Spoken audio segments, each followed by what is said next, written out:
大家好，我是田园，今天给大家分享一个红枣奶香小蛋糕的做法。首先我们在料理机里面先加入40克的红枣片，然后再加入70克牛奶，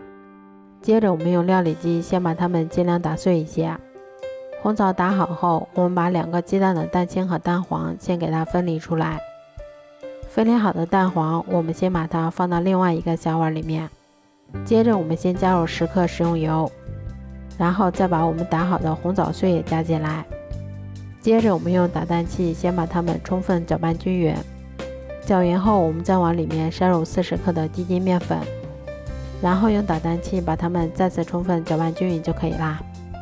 接着我们在蛋清里面先加入几滴白醋去腥，然后再加入25克白糖，接着我们用电动打蛋器把它们高速打发8分钟左右，最后一直打发到提起打蛋器能够形成像这种倒三角的状态就可以啦。蛋白打好后，我们先舀入一半的蛋白到蛋黄糊里面，然后用铲子像炒菜一样把它们上下翻拌均匀。这一步我们不要画圈搅拌，以免消泡影响成品的蓬松。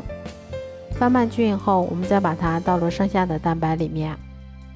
然后用同样的手法把它们再次翻拌均匀就可以啦。蛋糊调好后，我们先把它倒入干净的裱花袋或者保鲜袋里面，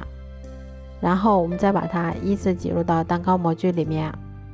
接着我们再把它放到烤箱里面，烤箱中层上下火140度，烤35分钟左右就可以啦。